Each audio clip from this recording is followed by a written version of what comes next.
नमस्कार, बहुत स्वागत है आप सभी का। मैं हूं आपके साथ नैना यादव। आप देख रहे हैं हमारा खास शो वर्ल्ड नाउ। और वर्ल्ड नाउ में हम आपको बताएंगे वो बड़ी खबरें जिनका सीधा असर है दुनिया के अलग अलग देशों पर। हम सिर्फ खबरें नहीं बताते बल्कि करते हैं उसका पोस्टमार्टम भी। और इस बुलेटिन में हम आपको खबरों के हर पहलू से करवाएंगे रूबरू और बताएंगे क्या कुछ है आपके लिए खास। तो चलिए बताते हैं आज क्या है बड़ी खबरें। वर्ल्ड नाउ में हम बात करेंगे ईरान के ब्रह्मास्त्र की। असल में 28 फरवरी को जब अमेरिका और इजरायल ने ईरान पर मिसाइलों की बौछार की, उसकी टॉप लीडरशिप का खात्मा कर दिया, तो पूरी की पूरी दुनिया को यह लगा कि ईरान में खामनेई युग का अंत हो गया। लेकिन खामनेई की मौत के 4 महीने के बाद ईरान ने खामनेई के जनाजे को ही अपना ब्रह्मास्त्र बना डाला। जी हां, खामनेई का अंतिम संस्कार इतिहास का सबसे बड़ा अंतिम संस्कार रिकॉर्ड बनाएगा। 9 जुलाई को खामनेई को सुपुर्द खाक किया जाएगा, लेकिन उससे पहले अपने सर्वोच्च नेता को अंतिम विदाई देने के लिए ईरान की सड़कों पर जो जन सैलाब उमड़ा, उसने ट्रंप नेतन्याहू के होश उड़ा दिए। करीब 1 हफ्ते तक चलने वाले इस अंतिम विदाई समारोह में 2 करोड़ से ज्यादा लोग शामिल हो रहे हैं। कई देशों के प्रतिनिधियों के साथ साथ दुनिया भर के 1400 पत्रकार इतिहास के सबसे बड़े अंतिम संस्कार के साक्षी बनेंगे। आयतुल्लाह अली खामनेई के जनाजे को भले ही उनके बेटे का कंधा नसीब नहीं हुआ, लेकिन जिसे अंत समझा गया था उसे ईरान ने नए युग का प्रारंभ बना दिया। फूट और कमजोरी का जो ताना बाना पश्चिम ने बुन रखा था, उसे करोड़ों लोगों ने अपने पैरों तले कुचल कर रख दिया। आज वर्ल्ड नाउ में इसके अलावा हम बात करेंगे अफवाहों के उस दौर की जो आयतुल्लाह अली खामनेई के जनाजे में मुश्तबा के नहीं शामिल होने के बाद शुरू हुआ। इसमें कोई शक नहीं कि आयतुल्लाह अली खामनेई की जो अंतिम विदाई है उसको ईरान ने विजय परेड में बदल दिया है और अपने नेता की विदाई देने के लिए पूरा ईरान सड़कों पर उतर आया है। 2 दशकों से 2 अलग अलग तस्वीर जो नजर आती है वो इस बड़े स्तर पर देखी जा रही है। 2 देश और 5 शहरों से गुजरने वाले इस जनाजे में शामिल लोगों के दिल में बारूद भरा दिखता है, आंखों में गम, दिल में तूफान उमड़ता हुआ नजर आता है। लेकिन इस जनाजे में मुश्तबा खामनेई के नहीं शामिल होने को लेकर कई सवाल खड़े हो गए। जनाजे में शामिल लोगों की आंखों में बेचैनी साफ नजर आ रही थी। वो मुश्तबा खामनेई जिसकी एक झलक पाने के लिए लोग बेताब थे, लेकिन मुश्तबा खामनेई नहीं आए। वो उस समय जब इस्लामिक परंपरा में अपने महरूम पिता को कंधा देना काफी अहम माना जाता है। ये सभी जानते हैं कि मुश्तबा की जान को बड़ा खतरा है, लेकिन जिस तरह की सुरक्षा इंतजाम किए गए उसके बाद भी मुश्तबा के नहीं आने के बाद कयासों का दौर चल पड़ा। कयास इस बात की कि क्या मुश्तबा की मौत हो चुकी है या फिर ईरान में तख्ता पलट वाकई में हो गया है।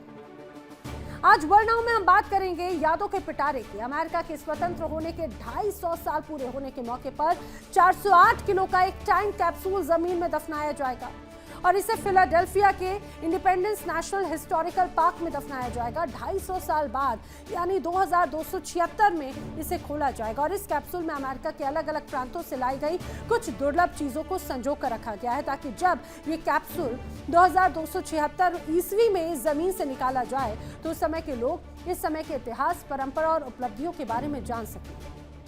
आखिर ये टाइम कैप्सूल क्या है, इस टाइम कैप्सूल में कौन कौन सी यादगार चीजें रखी गई हैं, इस स्टोरी में हम आपको बताएंगे विस्तार से। तो आइए शुरुआत करते हैं वर्ल्ड नाउ की। अमेरिका और इजरायल ने सोचा था कि 28 फरवरी को ईरान की टॉप लीडरशिप का खात्मा करके ईरान की रीढ़ तोड़ दी जाएगी। वॉशिंगटन और तेल अवीव में बैठे हुक्मरान जश्न मना रहे थे कि ईरान अब आ जाएगा घुटनों पर, वहां की जनता बगावत कर देगी। लेकिन 4 महीने बाद भी ईरान ने जो किया उसने महाशक्तियों के होश उड़ा दिए। ईरान ने अपने मारे गए सुप्रीम लीडर अली खामनेई की अंतिम विदाई को एक ऐसा ब्रह्मास्त्र बना दिया जिसने पश्चिम के हर नैरेटिव को भस्म कर दिया, स्वाहा कर दिया। अमेरिका की आजादी की 250वीं सालगिरह के ठीक पहले ईरान की सड़कों पर उमड़ा ये जन सैलाब कोई मातम नहीं है, देखिए जरा ये तस्वीरें, बल्कि महाशक्तियों के खिलाफ एक खुला उद्घोष है। जिस तरह से लोग सड़कों पर उतरे अपने नेता को, अपने रहबर को अंतिम विदाई देने के लिए, ये बड़ी तस्वीर क्लियर कर दर्शाती। देखिए जरा, 4 महीने पहले जिस जंग की शुरुआत हुई थी, ईरान ने उसकी दिशा पूरी तरह से मोड़ कर रख दी। 2 देशों के 5 शहरों में फैला ये 7 दिनों का राजकीय शोक नहीं है, बल्कि ईरान का है शक्ति प्रदर्शन। जब अमेरिका अपनी आजादी का जश्न मना रहा है, ठीक उसी वक्त ईरान के तेहरान, कौम, मशहद और इराक के नजफ और करबला में लाखों करोड़ों लोग हैं सड़कों पर। पश्चिम की मीडिया सालों से ये झूठ फैला रही थी कि ईरान के लोग अपनी हुकूमत से नफरत करते हैं, देश में फूट पड़ चुकी है। लेकिन इस जनाजे में उमड़े इंसानी समंदर ने ये साबित कर दिया कि ईरान की आवाम अपनी लीडरशिप के साथ चट्टान की तरह खड़ी है। ये दुनिया के इतिहास का सबसे बड़ा जनाजा बनने जा रहा है, जिसने ये साबित कर दिया कि खामनेई की मौत भी, कि उसके बाद भी ईरान के सबसे बड़े रक्षक बन चुके हैं। 4 महीने बाद पर्दे के पीछे रणनीति बनाने के बाद तेहरान ने एक ऐसा दांव खेला जिसने पूरी दुनिया को सन्न कर दिया है। आयतुल्लाह अली खामनेई का ये जनाजा सिर्फ एक शोक सभा नहीं, बल्कि एक मनोवैज्ञानिक युद्ध है। 2 देशों के 5 शहरों को मिलाकर बनाई गई ये शोक यात्रा असल में पश्चिम के अहंकार को कुचलने की एक महारणनीति है और कुछ नहीं। खामनेई का जनाजा और ईरान का ब्रह्मास्त्र कैसे कहा जा रहा है? दरअसल ईरान का सबसे बड़ा साइकोलॉजिकल वॉर इसे कहा जा रहा है। आपको बताती हूँ एक एक करके खास बातें। ये जो पूरा दौर है ईरान का सबसे बड़ा साइकोलॉजिकल वॉर है। 4 महीने बाद तेहरान के दांव से महाशक्तियां तक हिल गईं। 2 देशों के 5 शहरों में 7 दिनों तक महाप्रदर्शन करके ईरान एक बहुत बड़ी तस्वीर पेश करना चाहता है। कौम से लेकर करबला तक सड़कों पर इंसानी समंदर मानो उमड़ पड़ा। करोड़ों मजलूमों ने ईरान की असली ताकत दिखा दी। अमेरिकी आजादी के 250वें साल पर ईरान का ये कहा जाए करारा तमाचा है अमेरिका को। पश्चिम का जो विभाजन वाला नैरेटिव है वो इन तस्वीरों के माध्यम से ईरान ने पूरी तरह से ध्वस्त कर दिया। और जो साजिश करता थे ना, उन्हें ईरान की जनता का सीधा 2 टूक जवाब है। और ये कहा जा रहा है कि ये मातम नहीं है, ये साम्राज्यवादी ताकतों के खिलाफ खुला उद्घोष है जो ईरान ने सड़क पर आकर दर्शा दिया। खामनेई की शहादत ईरान की सबसे बड़ी ताकत बनकर उभरी है। सफेद झूठ और प्रोपेगेंडा फैलाने वाली जो विदेशी ताकतें हैं, उनको इस जनाजे ने ऐसा जवाब दिया कि उन्हें छिपने की जगह तक नहीं मिल रही। और इस ऐतिहासिक मोड़ पर ईरान की संसद के अध्यक्ष मोहम्मद गालिबाफ ने सीधे वॉशिंगटन को चुनौती दे दी। उन्होंने ये साफ साफ कर दिया कि ईरान अपने इमाम के खून के एक एक कतरे का हिसाब मांग रहा है। और चौंकाने वाली बात तो यह है कि इस महाआयोजन में सिर्फ शिया समुदाय ही नहीं, बल्कि अंतर्राष्ट्रीय मंच पर अमेरिका के विरोधी देश भी खुलकर ईरान के साथ में खड़े नजर आते हैं। तेहरान की धरती से एक नया वर्ल्ड रिकॉर्ड आकार लेता हुआ नजर आता है, जहां अमेरिका की पाबंदियां बेअसर साबित हो रही हैं। जिन देशों ने ईरान की घेराबंदी की साजिश रची थी, आज वो बैकफुट पर है। और इस महाआयोजन का अगर पैमाने की बात की जाए तो इस महाआयोजन का पैमाना देखिए। ईरान की सरकार ने इसे इतिहास का सबसे बड़ा लॉजिस्टिक ऑपरेशन एक तरह से बनाकर रख दिया है। ईरान का शक्ति प्रदर्शन क्यों इसे दुनिया मान रही है? ये कोई गम मनाने का एक स्थल नहीं, ये ईरान का शक्ति प्रदर्शन का एक बड़ा संदेश है दुश्मनों को। कैसे? समझिए। दरअसल इतिहास का सबसे बड़ा लॉजिस्टिक और सुरक्षा ऑपरेशन इसे ईरान के हुक्मरानों की तरफ से बना दिया गया। अब समझिए, जायरीनों के लिए 5 करोड़ रोटियां तैयार की गई हैं, 2500 एम्बुलेंसेस तैनात की गई हैं, 21 हेलीकॉप्टर्स तैनात हैं, 100 ड्रोन्स तैनात किए गए हैं। क्या कभी किसी के जनाजे में ऐसी तैयारी आपने देखी है? अब तेहरान की सड़कों पर अब तक का सबसे बड़ा ट्रैफिक मैनेजमेंट ईरान ने तैयार किया है। और ईरान और इराक के बीच में बॉर्डरलेस क्रांति का प्रदर्शन एक तरह से किया गया है। यानी कि 2 देश हैं लेकिन वो बॉर्डरलेस हैं। 2 करोड़ लोगों के शामिल होने का अनुमान किसी जनाजे में अपने आप में एक नया वर्ल्ड रिकॉर्ड तैयार कर देता है। दुनिया भर के 14,000 पत्रकारों की इस पूरे, ये कहा जाए जनाजा नहीं बल्कि एक इवेंट कह दिया जाए, उस पर पैनी नजर है।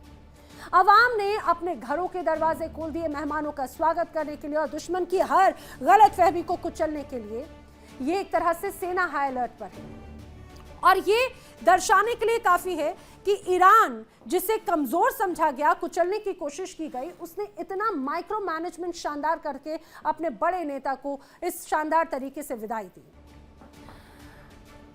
जिस तरह से आयतुल्लाह अली खामनेई अब सुपुर्दे खाक हो रहे हैं और उनके इस सुपुर्दे खाक के कार्यक्रम में दुनिया भर से लोग इकट्ठे हुए हैं। ईरानी मीडिया में अली खामनेई की खबरें छाई हुई हैं। उनके जीवन पर आधारित गीत डॉक्यूमेंट्रीज ने अमेरिका के साथ साथ बातचीत करने वाली तमाम खबरों की जगह ले ली और इस भव्य आयोजन का मकसद है दुनिया और ईरान के विरोधियों को संदेश देना।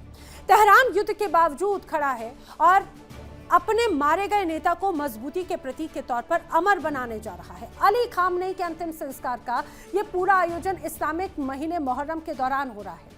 शिया मुसलमान या शिया इस्लाम में यह महीना शोक का, धोखे और शहादत से गहराई से जुड़ा है। 7वीं सदी में इमाम हुसैन की शहादत इसी महीने में हुई थी, जो शिया धर्म में बेहद ऊंचा स्थान रखते हैं और खामनेई का वंश उनसे जुड़ा माना जाता है। अली खामनेई 37 सालों तक ईरान के सुप्रीम लीडर के तौर पर पश्चिम के विरोध का चेहरा बने रहे। 28 फरवरी को अमेरिका इजराइल युद्ध के पहले दिन जो हमला हुआ था, उस दौरान वो मारे गए और अब उनके जनाजे को ईरान के 3 अहम शहरों और पड़ोसी इराक के शिया धर्म के पवित्र स्थलों में विजय जुलूस की तरह जाने का मकसद ये दिखाना है कि वो धर्मगुरु मरने के बाद भी हारे नहीं हैं। आधुनिक इतिहास का सबसे बड़ा अंतिम संस्कार इसे कहा जा रहा है। कैसे? दरअसल 1989 में आयतुल्लाह रुहुल्लाह खोमैनी के अंतिम संस्कार में भी बड़ी संख्या में जनसैलाब उमड़ा था। बताया जा रहा है कि जिस रूप में बड़े स्तर पर लोग इस दौरान जब शामिल हुए, आयतुल्लाह रुहुल्लाह खोमैनी के अंतिम संस्कार में 1 करोड़ लोग शामिल हुए थे 1989 में। यह संख्या तब ईरान की कुल आबादी का करीब 6ठा हिस्सा मानी जाती थी।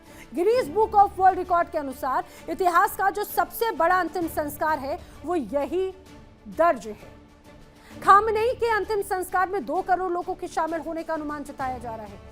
इतिहास के सबसे बड़े अंतिम संस्कार का नया रिकॉर्ड ईरान बनाने जा रहा है और ईरान के तेहरान, कौम, इससे लेकर इराक के करबला नजफ से होकर ये जनाजा गुजरेगा, जिसमें 9 जुलाई को मशहद में सुपुर्दे खाक खामनेई कर दिए जाएंगे। तेहरान, मशहद और कौम के लोग मेहमानों की एक तरह से मेजबानी करेंगे, इसीलिए मस्जिद, स्पोर्ट्स हॉल, पार्क, सांस्कृतिक केंद्रों में इन मेहमानों को ठहराया जाएगा, जिसको लेकर बड़ी तैयारी एक तरह से की गई है। साफ है, अमेरिका और इजराइल ने जिसे अंत समझा, ईरान ने उसे एक नई शुरुआत बना दी। खामनेई की शहादत ने ईरान की जनता के भीतर जो बारूद भरा वो इस जनाजे में साफ नजर आ रहा है। फूट और कमजोरी का जो ताना बाना पश्चिम बुन रहा था, उसे करोड़ों लोगों ने अपने पैरों तले कुचल दिया। ईरान ने इस विदाई को अपना विजय परेड में बदल दिया और साफ कर दिया कि वो ना तो झुका है ना ही थका है। जंग अभी खत्म नहीं हुई, ईरान ने अपना ब्रह्मास्त्र चला दिया है। और आप ये समझिए, जिस तरह से स्टोरी यहाँ पर नजर आती है उससे ये तो स्पष्ट हो जाता है कि ईरान कुछ बड़ी तैयारी जरूर कर रहा है। तेहरान के ग्रैंड मुसल्ला में ईरान की दिवंगत सर्वोच्च नेता आयतुल्लाह अली खामनेई की आखिरी विदाई के दौरान एक बहुत बड़ा सस्पेंस देखने को मिला है, जब उनके सगे बेटे और देश के नए सुप्रीम लीडर मुश्तबा खामनेई अपने पिता के जनाजे से पूरी तरह से नदारद रहे, गायब रहे। इस्लामिक परंपराओं के उलट आखिरी वक्त में पिता को बेटे का कंधा तक नसीब ना होने की वजह से ईरान की गलियों से लेकर सोशल मीडिया तक मुश्तबा खामनेई पर बड़ी बातें हो रही हैं। दावे तो यहां तक किए जा रहे हैं मुश्तबा खामनेई अब संसार में है ही नहीं।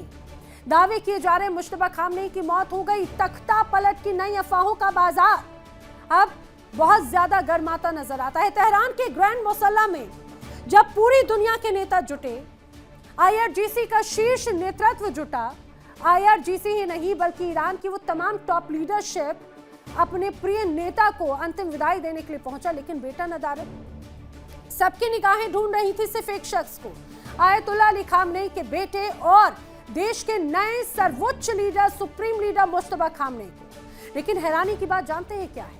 अपने पिता की आखिरी विदाई तक में मुश्तबा खामनेई कहीं नजर नहीं आए। अमेरिका और इजराइल के हमलों में दम तोड़ने वाले आयतुल्लाह अली खामनेई को आखिरी वक्त में अपने सगे बेटे का कंधा तक नसीब नहीं हुआ। ऐसे मौके पर इकलौते बेटे का गायब रहना हर किसी के गले नहीं उतरता और इसी सस्पेंस की वजह से अब सोशल मीडिया से लेकर ईरान की गलियों तक अजीबोगरीब अफवाहें और चर्चाओं का बाजार गर्म हो चुका है। रिवॉल्यूशनरी गार्ड्स के सबसे ताकतवर और सीक्रेसी में रहने वाले कमांडर अहमद वाहिदी तक इस शोक सभा में शामिल हुए, लेकिन मुश्तबा खामनेई नहीं। इस्लामिक परंपराओं के अनुसार किसी भी पिता के जनाजे में उसके बेटे का होना सबसे अहम माना जाता है, लेकिन इसके बावजूद मुश्तबा खामनेई का वहां ना दिखना हर किसी को हैरान कर रहा है। और इसके पीछे कोई पारिवारिक अनबन नहीं है या अंदरूनी कला नहीं है, बल्कि सीधे तौर पर है जान का सबसे बड़ा खतरा होना। इजराइल की खौफनाक धमकियां, युद्ध के बीच सुरक्षा से जुड़ी बेहद सीक्रेट रणनीतियां हैं। अंदेशा तो यह भी लगाया जा रहा है कि कहीं मुश्तबा वाकई में अमेरिकी हमलों में मारे तो नहीं गए, कहीं ईरान के नेता मुश्तबा के निधन की खबरें दबा तो नहीं रही। अमेरिका और इजराइल के हवाई हमलों में मारे गए आयतुल्लाह अली खामनेई के शव को तेहरान के ग्रैंड मौसल्ला में अंतिम दर्शन के लिए रखा गया, जहां लाखों की संख्या में लोगों का हुजूम उमड़ रहा है। लेकिन सभी की निगाहें हैं बस मुश्तबा की तरफ, जो उन्हें नजर नहीं आते, सिर्फ मुश्तबा को ढूंढ रही है। लेकिन आखिर इस्लामिक परंपरा में है क्या, आपको बताते हैं। इस्लामिक परंपरा में पिता के जनाजे में बेटे का शामिल होना बहुत पुण्य माना जाता है, और पिता के जनाजे में बेटे का शामिल होना अनिवार्य ही नहीं है। जनाजे की नमाज और दफन की प्रक्रिया फर्ज फिफाया में भी समाज के कुछ लोग सभी लोगों की तरफ से एक तरह से फर्ज फिफाया करते हैं। बेटे का सबसे बड़ा फर्ज पिता के लिए एक तरह से माफी की दुआ करना होता है। मजबूरी के कारण जनाजे में शामिल नहीं होना कोई गुनाह नहीं है, लेकिन जनाजे में शामिल होने से जरूरी पिता के अधूरे वादों को पूरा करना है। पिता के लिए बेटे का जनाजे की नमाज पढ़ना सबसे अच्छा माना जाता है, लेकिन ईरान और उसकी सर्वोच्च लीडर, जो सुप्रीम लीडर है, वो पूरी दुनिया में एक बड़ी अहमियत रखता है। उस जगह से आयतुल्लाह अली खामनेई के जनाजे में उनके बेटे मुश्तबा खामनेई का नदारत रहना कई बड़े सवाल जरूर खड़े कर दें। ईरान जैसे देश में जहां धर्म ही सत्ता की सबसे बड़ी चाबी है, वहां नए सुप्रीम लीडर मुश्तबा खामनेई का अपने ही पिता के जनाजे की नमाज की रस्मों से गायब हो जाना आम बात नहीं। तेहरान के ग्रैंड मौसल्ला में जब लाखों लोग काले कपड़े पहने हुए आंसू बहाते रहे, तब हर कोई इसी उलझन में था कि आखिर मुश्तबा खामनेई कहां है। ईरान के सबसे बड़े इवेंट के बीच सुरक्षा को लेकर इतनी ज्यादा चौकसी आखिर क्यों बरती जा रही है, और मुश्तबा को आखिर क्यों छिपाया गया? इसकी वजह अगर आप जानेंगे तो बहुत डरावनी है। दरअसल कुछ ही दिनों पहले आपको याद होगा, इजराइल के रक्षा मंत्री इजराइल कॉट्स ने एक ऐसा बयान दिया था जिससे पूरे के पूरे मिडिल ईस्ट में बारूद की तरह आग लगा दी। इजरायली समाचार एजेंसी यानीत की एक रिपोर्ट सामने आई, जिसमें रक्षा मंत्री कॉट्स ने खुलेआम ऐलान किया कि ईरान के नए सुप्रीम लीडर मुश्तबा खामनेई अब इजराइल की हिट लिस्ट में हैं, वो भी टॉप पर, और उन्हें मौत के लिए मार्क किया जा चुका है। दरअसल यही वजह है कि दावा किया जा रहा है कि फिलहाल अभी तक मुश्तबा खामनेई अपने पिता को अंतिम विदाई देने के लिए पहुंचे भी नहीं है। अब हर साजिश नाकाम, इजराइल की खुली धमकी क्यों कहा जा रहा है, समझिए। हिटलिस्ट में टॉप पर है मुश्तबा खामनेई, दावा किया जा रहा है। इजराइल की धमकी के बाद पूरे के पूरे ईरान में हाई अलर्ट जारी किया गया है। IRGC ने बेहद ही सख्त वार्निंग जारी कर दी। ईरान की धरती को निशाना बनाना पड़ेगा, ये महंगा पड़ जाएगा, IRGC कह रहा है। किसी भी हिमाकत का अंजाम महाविनाशकारी होगा, और अंडरग्राउंड और बेहद सुरक्षित बंकर में मुश्तबा खामनेई को शिफ्ट किया गया। जैसे ही ईरान की तरफ से इस बात को स्पष्ट किया गया कि अब इजराइल की तरफ से जो बड़ी धमकियां दी गई, उसके बाद में मुश्तबा खामनेई की सुरक्षा और भी ज्यादा सख्त कर दी गई है। तो ईरान के इतिहास में शायद ये पहला मौका है जब मजहब और सत्ता के सबसे बड़े मंच पर इतनी बड़ी परंपरा टूटी। तेहरान का ग्रैंड मौसल्ला लाखों की भीड़ से पटा था, दुनिया भर के नेता मौजूद हैं, लेकिन सबकी निगाहें जिस नए सुप्रीम लीडर मुश्तबा खामनेई को ढूंढ रही थी, वो अब पिता आयतुल्लाह अली खामनेई को आखिरी कंधा देने भी नहीं पहुंचे। सवाल यही, क्या मुश्तबा सिर्फ अपनी जान बचाने के लिए छिपे हैं, या फिर सोशल मीडिया पर चल रही उन अफवाहों में वाकई में कोई दम है कि वो भी किसी हमले का शिकार हो चुके हैं? जवाब जो भी हो, लेकिन पिता के जनाजे से बेटे की इस दूरी ने पूरी दुनिया को हैरान जरूर कर दिया। अमेरिका की आजादी के 250 साल पूरे होने के मौके पर 408 किलो का एक टाइम कैप्सूल जमीन में दफनाया जाएगा, और इसे फिलाडेल्फिया के इंडिपेंडेंस नेशनल हिस्टोरिकल पार्क में दफनाया जाना है, और 250 साल बाद यानी कि 2276 में इसे खोला जाएगा। इसकी जानकारी नेशनल पार्क सर्विस के आधिकारिक रिकॉर्ड में भी दर्ज की जा चुकी है, ताकि 250 साल बाद आने वाली पीढ़ियां इसे ढूंढ सकें और इसके बारे में जान सकें। इस कैप्सूल में 50 राज्य और आम लोगों की ओर से चुनी गई यादगार चीजें रखी गई हैं, जिसमें व्हेल की हड्डी, दुनिया के सबसे बड़े जिप्सम रेगिस्तान की रेत, राइट बंधुओं के विमान का कपड़ा, एआई की भविष्यवाणी और कई ऐतिहासिक दस्तावेज शामिल हैं।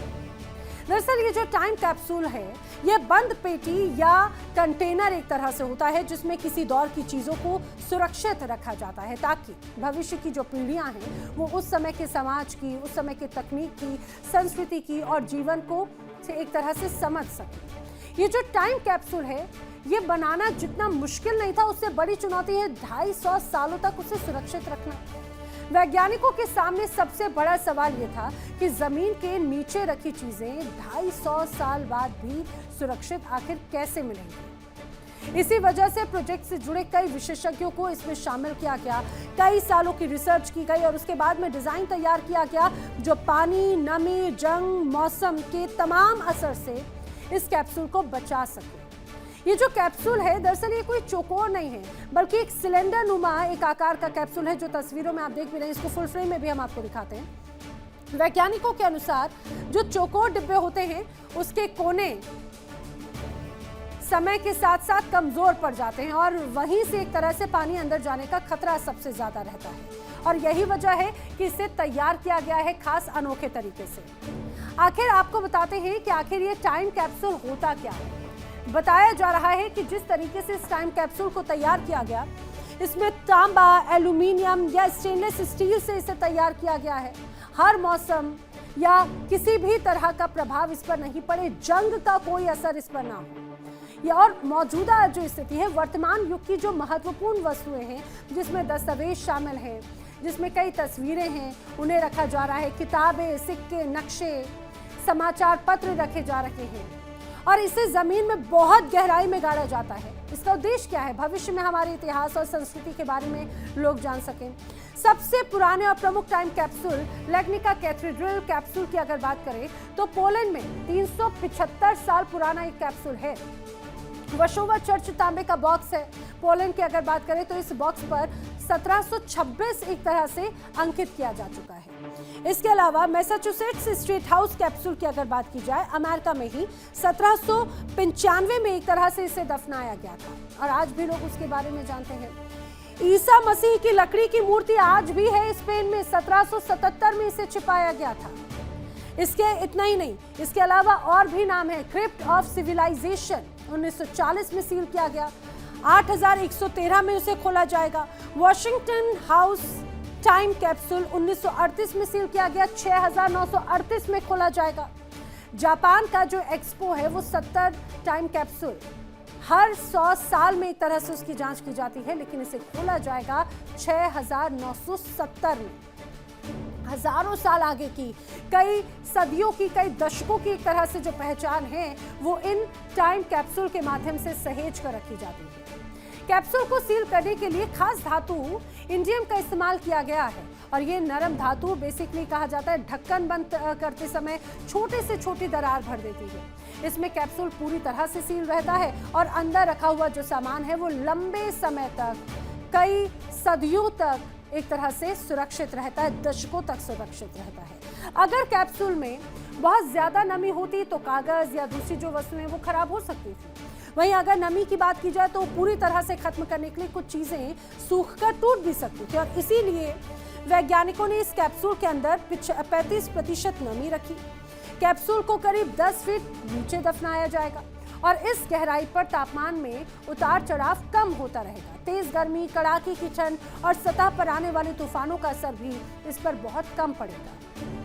वैज्ञानिकों के अनुसार जमीन के नीचे रखे जाने वाले किसी भी टाइम कैप्सूल का सबसे बड़ा दुश्मन होता है पानी और इसीलिए कैप्सूल के ऊपर एक और स्टील का सिलेंडर लगाया जाएगा और दोनों के बीच में हवा की एक परत रहेगी जो बाहर से आने वाले पानी को रोकने में मदद करेगी। और यही वजह है कि उसके बाद में कई लंबे वक्त तक आज की जो वक्त की खास धरोहरें हैं, खास वस्तुएं 250 साल तक सहेज कर रखी जाएगी। वर्ल्ड नाउ में आज के लिए फिलहाल इतना ही है। देश दुनिया की तमाम खबरें आगे भी जारी हैं।